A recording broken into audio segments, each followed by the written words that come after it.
salam perpaduan. Thanks for joining us. I'm Shuhaida Arifin and you're watching News at 10. Our headlines for tonight.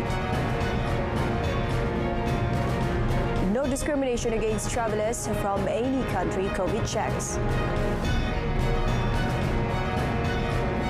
Government to inject over 150 million ringgit into OPV project.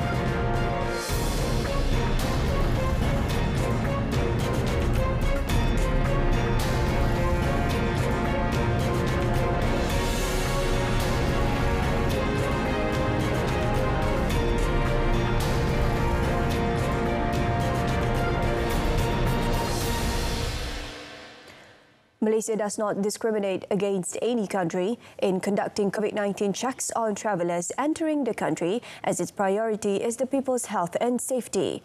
Prime Minister Datuk Seri Anwar Ibrahim said the Immigration Department had also tightened controls at the country's entry points following reports of a surge in COVID-19 cases in certain countries. Sekarang ini kita tidak ambil pendirian untuk diskriminasi mana-mana negara. Kerana kalau kita lihat umpamanya kadar kejangkitan di negara China yang diwar-warkan, kita juga tahu kematian di Amerika Syarikat akibat COVID-19 juga tinggi, begitu juga beberapa negara lain. Jadi kita ambil tindakan untuk menyelamatkan rakyat kita.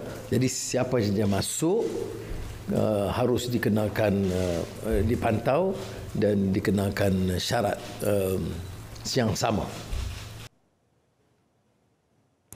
Speaking to reporters after chairing the Cabinet meeting at Bangunan Perdana Putra in Putrajaya today, Datuk Seri Anwar said the Cabinet was of the view that tourism and economic matters could not take precedence over the country's interest in preventing the spread of any epidemic, including COVID-19.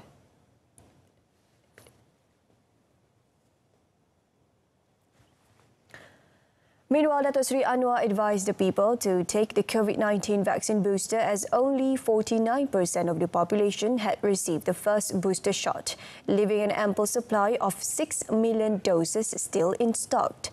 The Prime Minister said a lot of the earlier batches of vaccine had to be disposed of because the booster shot was not as popular as the first and second jabs.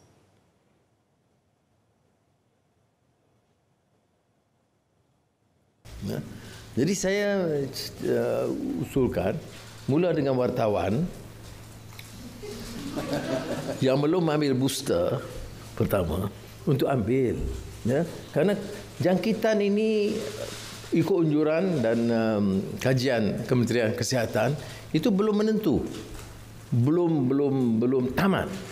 Jadi kalau begitu, yang telah mengambil dos pertama, dos kedua, itu harus booster, itu harus ada, terutama kerana vaksin ini masih ada.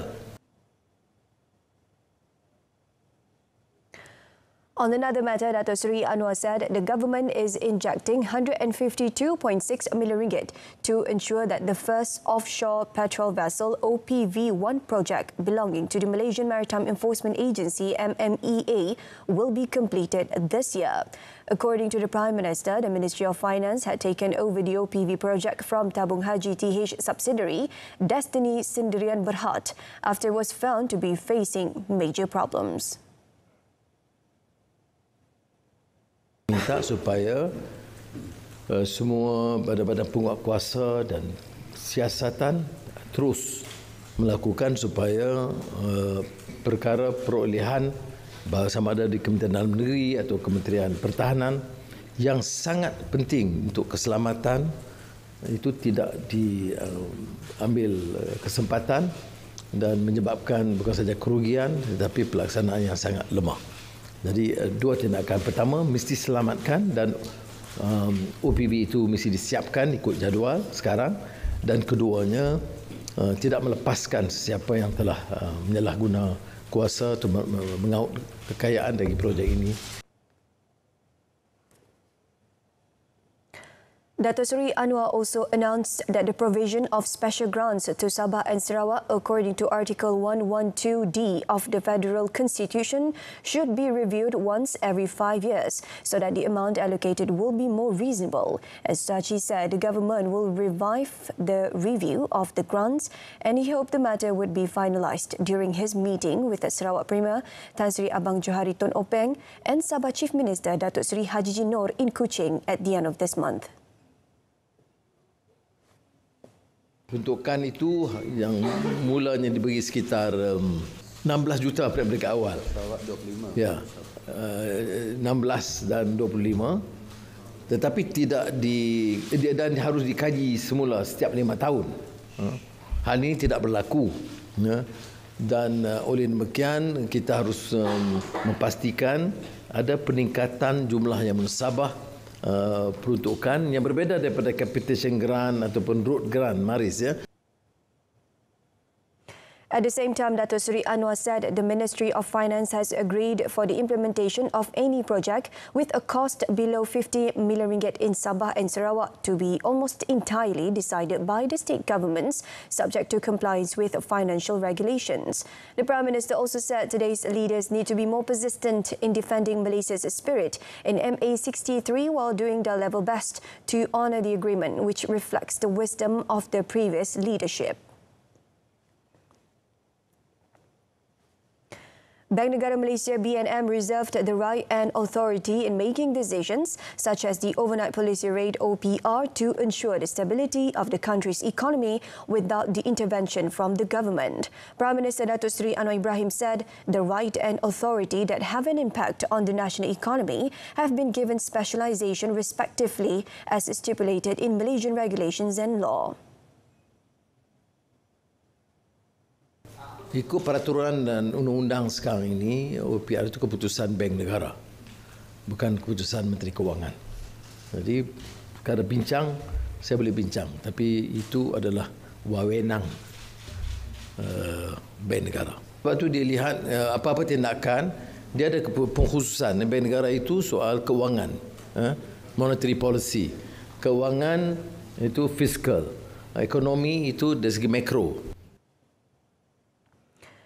Responding to a question on the impact and action by Finance Ministry following the expected increase in OPR twice by BNM, Datuk Seri Anwar said BNM is mandated to promote monetary and financial stability that is conducive to the continued growth of the Malaysian economy.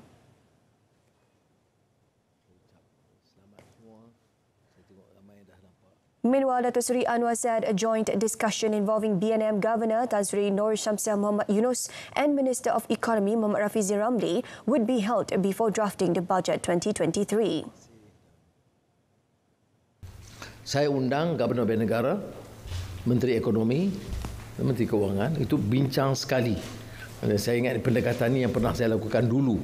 Jadi tidak asing kerana tindakan mana-mana pihak itu akan juga melibatkan dasar ekonomi keseluruhannya.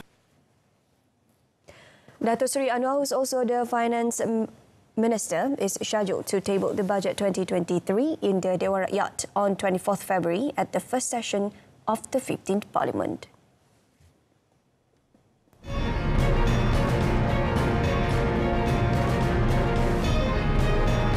Coming up next, DNB called to explain conclusion of nationwide 5G coverage.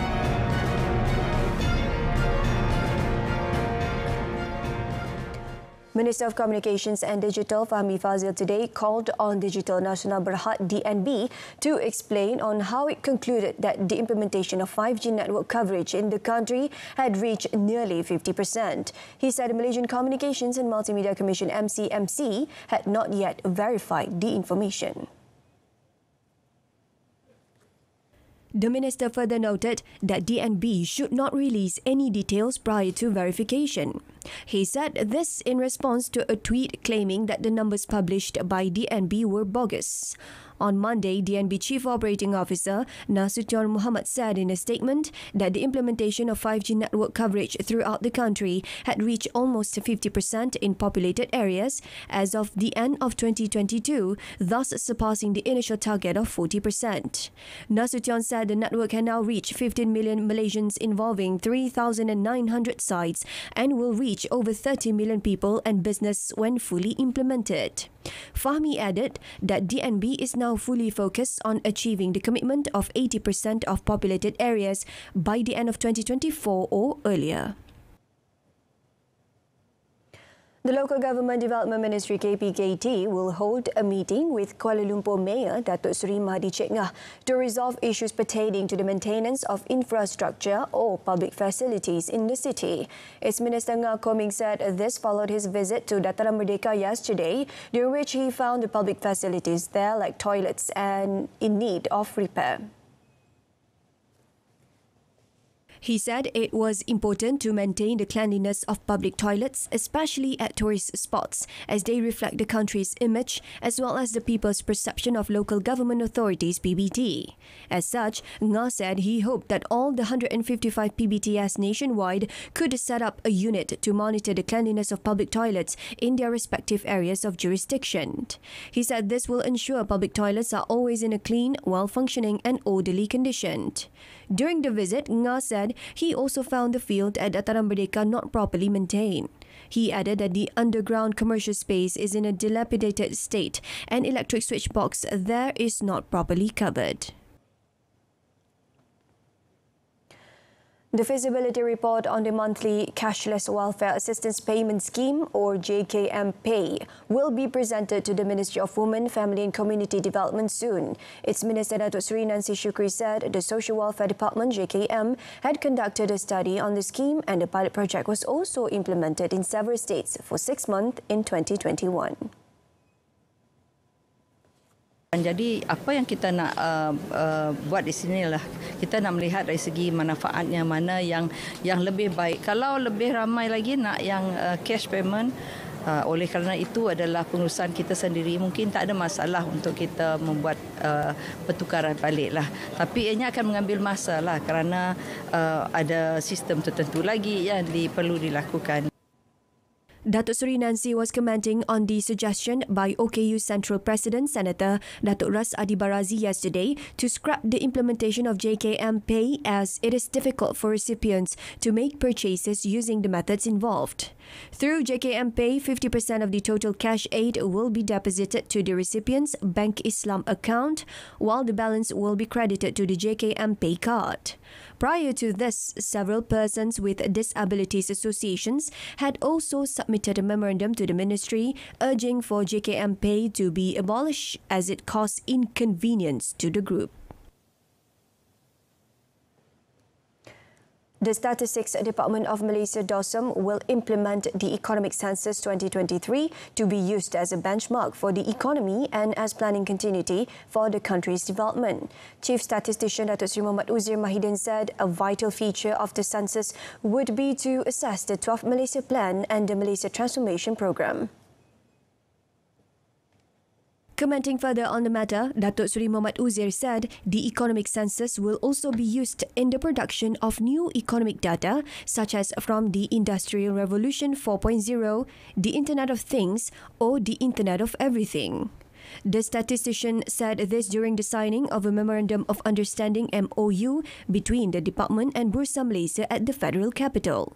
Datuk Seri Muhammad Uzir added that the economic census will also be used to generate main statistics at the national, state and district levels.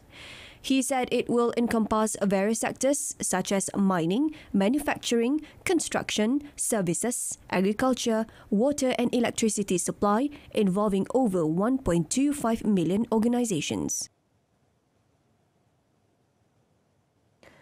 National automotive company Proton Holdings Berhad Proton concluded 2022 with its fourth consecutive year of sales growth at 131,432 units, domestic and export, its highest overall sales since 2013.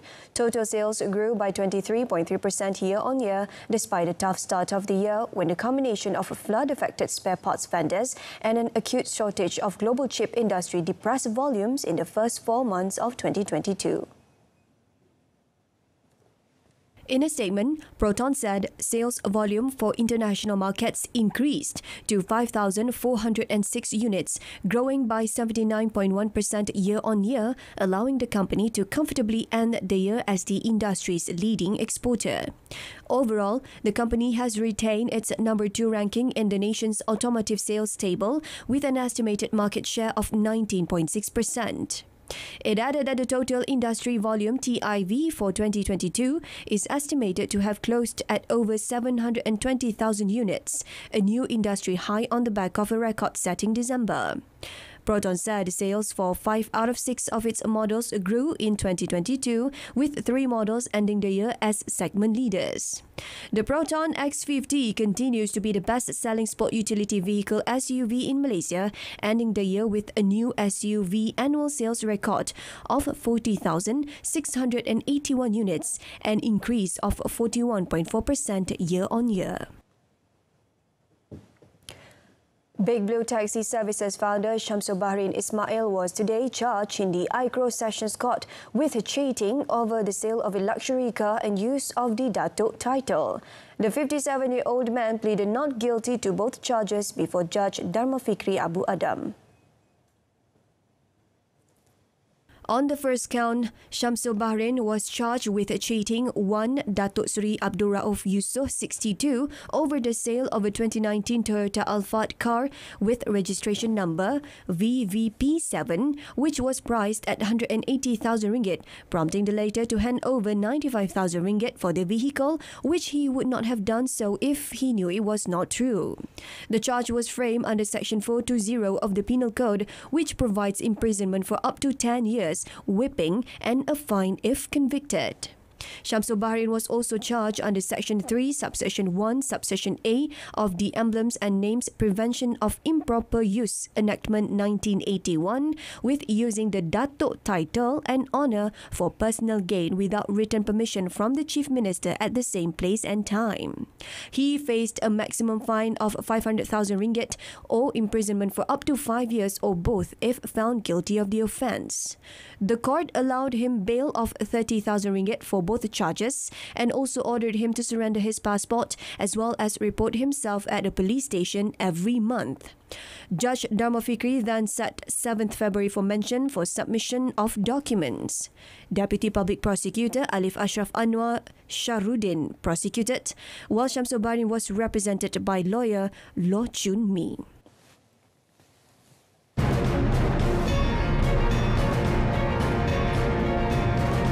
In a foreign front, China mutually implements RCEP with Indonesia.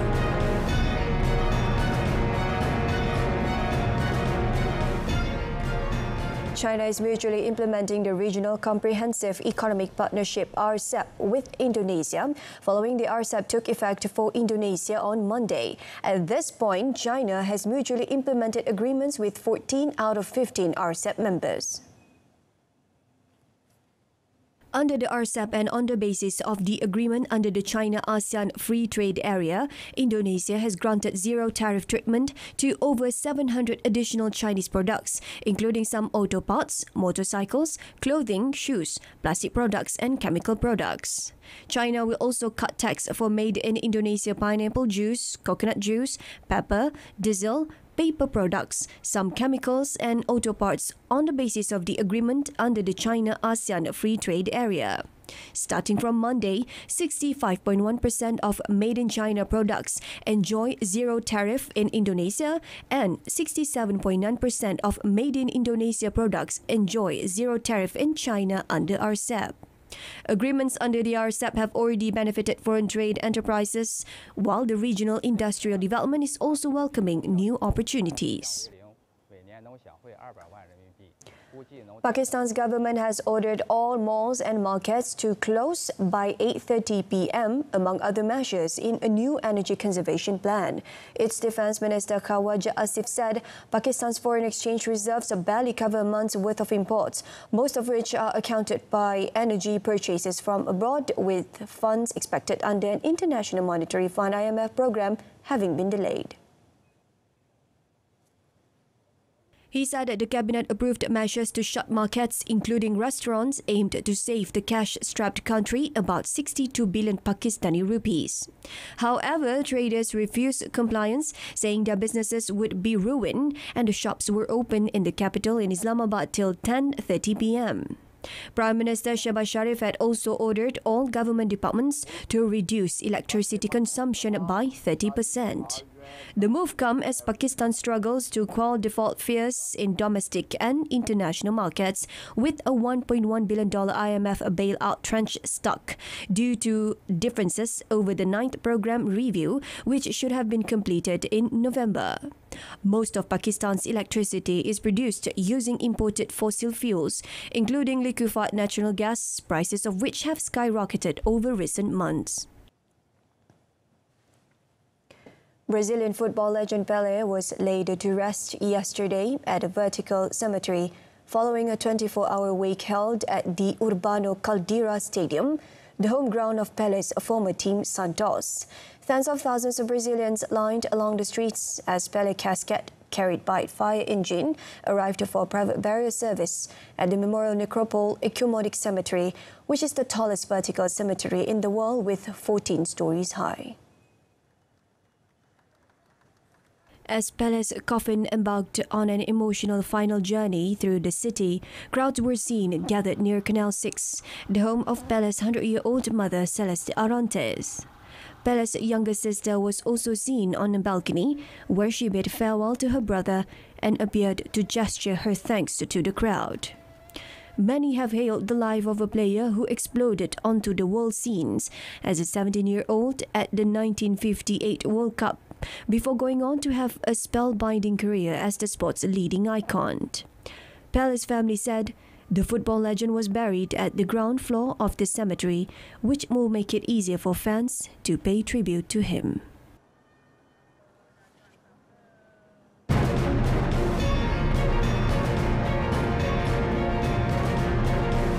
Only 59,000 Harimau Melaya versus Thailand tickets for sale. That and more next in sports.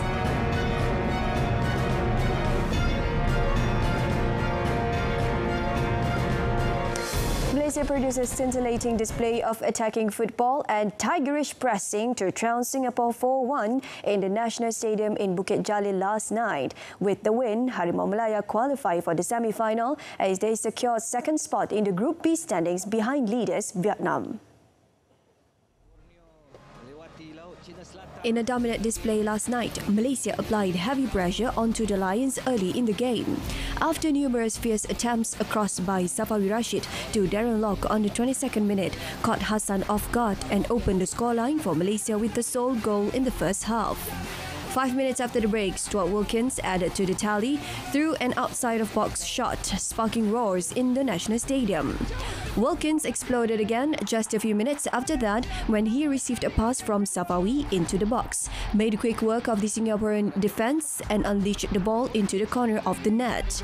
The national squad got two legs with their 3-0 advantage, allowing Faris Ramli to score a consolation goal for the visitors. However, any relief the Lions had was quickly blown away when Sergio Aguero scored the fourth goal for Malaysia, sealing a memorable win in this Causeway Derby. Malaysia will next take on Group A champions Thailand in the semi-final, while Vietnam will face Group A runners-up Indonesia. All right, on another note, only 59,000 tickets will be sold for the first leg semi-final match at the AFF Cup 2022 between the Harimau Melaya and Thailand at the National Stadium in Bukit Jalil this Saturday. Football Association of Malaysia FAM Secretary General Nur Azman Rahman said this is because 21,000 seats have to be vacated as they will be obstructed by the structure of the JHL concert stage, which was in the process of being installed. He also announced that the ticket prices for the match remain the same as for the group level matches at RM30 for adults and RM5 for children 6 to 12 years old at the open seats. Meanwhile, it cost RM50 for premium seats and RM60 for grandstand seats. The concert by Jay Chou, a renowned Taiwanese singer, is slated to take place on 15 January at the National Stadium. Nur Azman added that tickets for the match will only be sold online at www.tickethotline.com.my from Wednesday, and there will be no counter sales. He took the opportunity to remind supporters to be careful with purchasing tickets other than online following the sale of fake tickets for the match against Singapore last night. Malaysia Swimming will only be fielding young divers to take on the national challenge at the 2023 SEA Games in Phnom Penh, Cambodia this May. The elite divers have been left out so as to give exposure to these divers at the international level. The matter was announced by Assistant National Coach Datuk Leong Mun Yee, confirmed that elite divers such as Datuk Pandalela Rinong, Nordabita Sabri and Uitsi Liang will not be sent. The national diving squad had just started daily training from yesterday at the National Aquatic Centre Bukit Jalil after the conclusion of the FINA Malaysia Grand Prix GP diving tournament last November. Datuk Muni also informed that only individual men's and women's categories will be contested by Malaysian representative, as men's and women's synchronised diving events are not on the list. The National Diving Camp continued to be the powerhouse of the SEA Games last May, emerging as the overall champion with a collection of 8 gold, 3 silver and 1 bronze medal.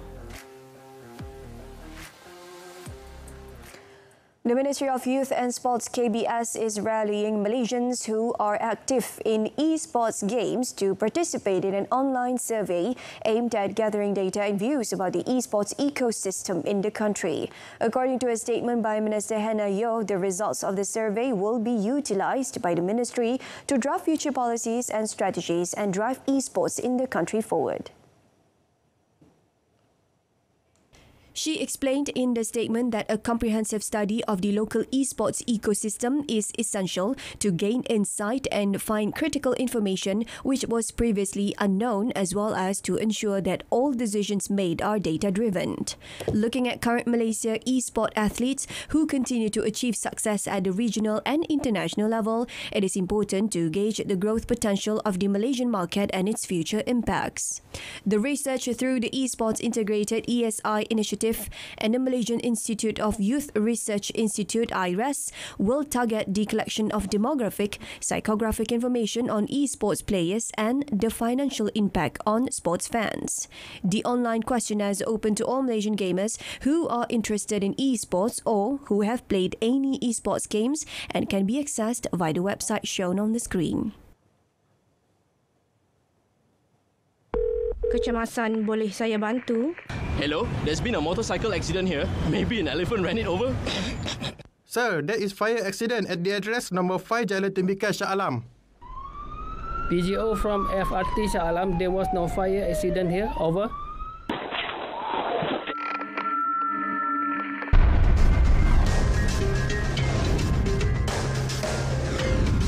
MERS 999. Use it wisely. Alright, so that concludes tonight's edition of News at 10. In our top story, no discrimination against travellers from any country in COVID checks. Do tune in to updates at noon coming up tomorrow on TV2 at 12:30 p.m. Till then, I'm Shuhaida Arifin. Thank you for watching.